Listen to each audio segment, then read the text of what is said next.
yeah. Oh, oh,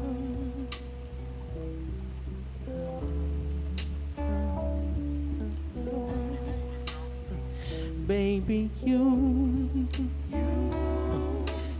got a hold on me. It's true.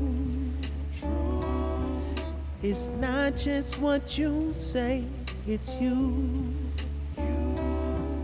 And everything you do, said I'm so in love with you. Girl, I tried,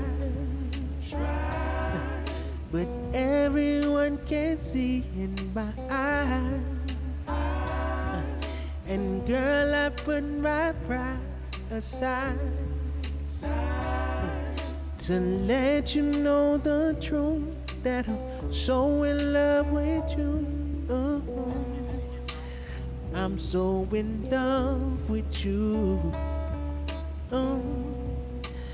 I'm so in love with you.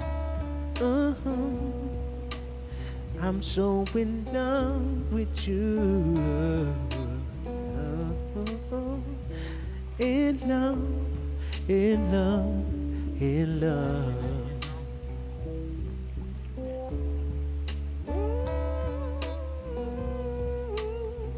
I'm so in love with you, with you.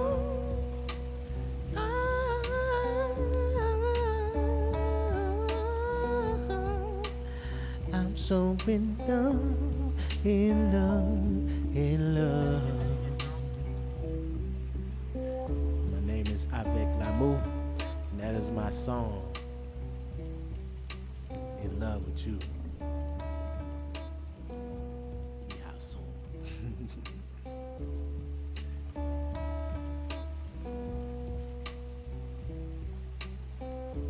All right, so today we're joined by Avek La'Mou. Welcome to Spotlight. Good to see you. Thanks for having me. That handshake was kind of long. Oh, sorry.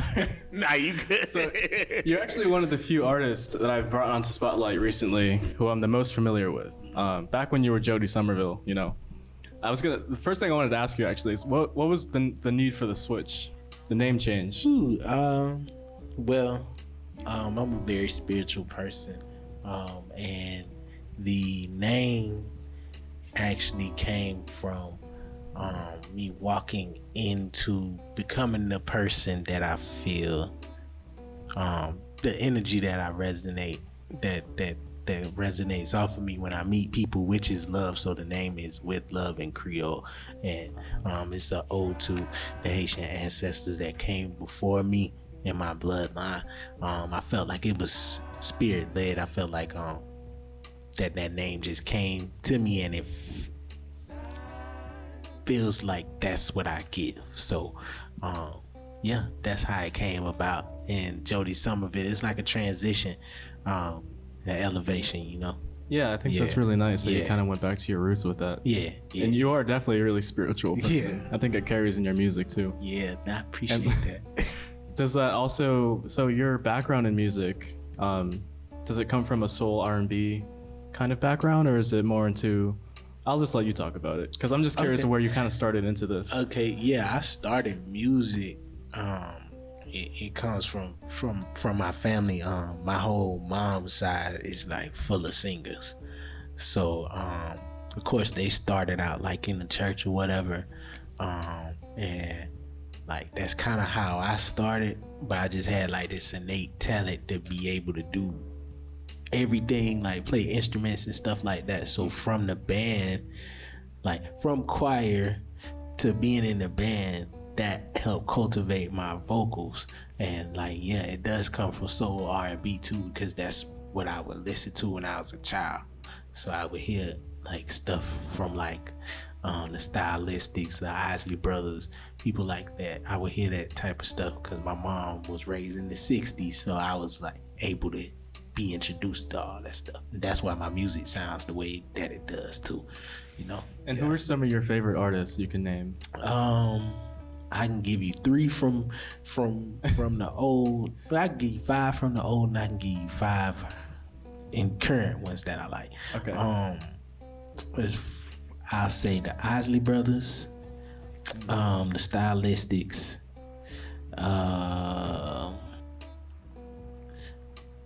I'm gonna throw D'Angelo in there as old, even though he's not old to me. Erykah Badu, and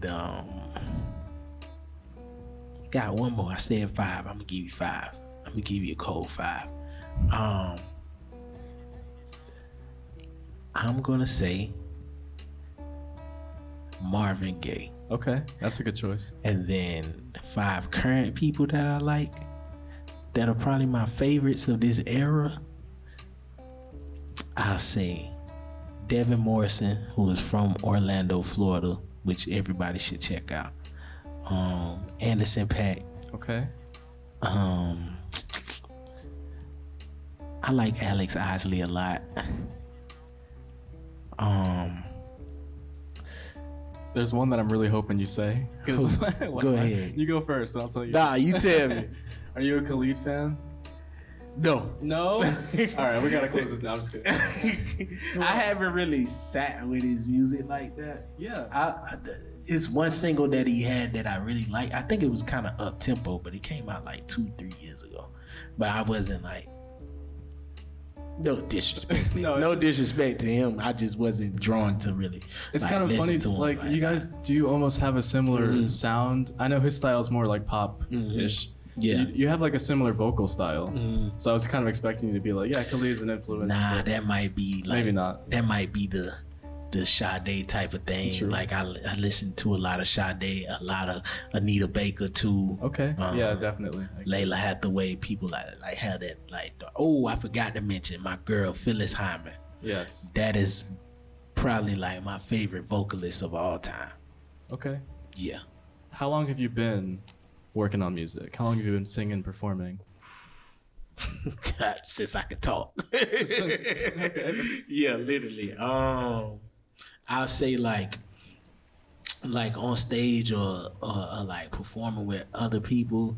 Like I said, like starting off in the church, so it was like about 5. Yeah. Where like I could really form words and stuff. You work in Tallahassee a lot with venues, and I see you do a lot of shows around here. That's actually how I first got into your music, because I came to one of your shows. I met you in person that night, and I was just fascinated by it. So, like, how long have you been working in this genre, like, in the city? Like, I know you kind of grew up in, well, I don't know, did you actually grow up in Tallahassee? Yeah, I grew up in Tallahassee, yeah. How long have you been, like, connecting these artists together and doing shows and venues? 'Cause I think that's really great for the city here. It's kind of like what we're doing here on Spotlight. Okay, yeah, I've actually had 2 shows.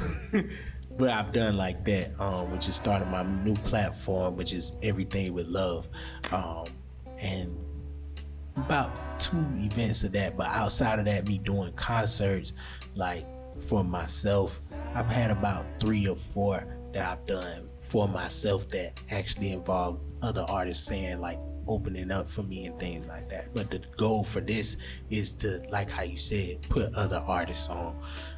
And showcase these artists to the people, you know? Right. So maybe like two times, but I've been in the Tallahassee music industry thing, I could say professionally, kind of like 6 years. Honestly though, that's great. I think you're doing a great service for the people, the artists in Tallahassee. I don't know if many people know this, but working independently, it's not always easy, because doing this on your own, you don't really always get that same support that you need. So I highly respect what you're doing, and I really hope it goes places too. I appreciate that, Brandon. It's very hard, but it's fun. So, any other future projects or performances, shows that we can look forward to other than the music you have planned? Or yes, I'm still continuing the Everything with Love show. Right now, we're on a hiatus for July. So we'll be back in August with a hip hop show, which will involve like a cypher with some of the artists around here, and it's just working on this experience. Okay. This experience that I'm gonna drop for y'all is gonna be very, very personal, relationship based. But I talk about love a lot, but I don't really get to like the nitty gritty of things you know what I'm saying? Yeah, that's important. So yeah. Yeah, I think not too many artists get to deep dive into their emotions like that. That personal stuff that not a lot of people like to talk about. Right. So I support that. Yes. I'll definitely be tuning into that to see what's going on. So People can find me on my socials. Sure, yeah. At the Avek La'Mou. And that is spelled TheAveklAmou. That's on every social media platform you can find. And then that'll connect you to everything else that I have going on. My music that I have out right now, like Brandon mentioned, my name was Jody Somerville at one time. So my link tree is connected to my profile. So you can click on that, you can find that music that you look for. There you go. Tap in. Everybody tap in. Tap in. Well, thanks again for coming. I appreciate you, Brandon. Thank you. Yes, sir.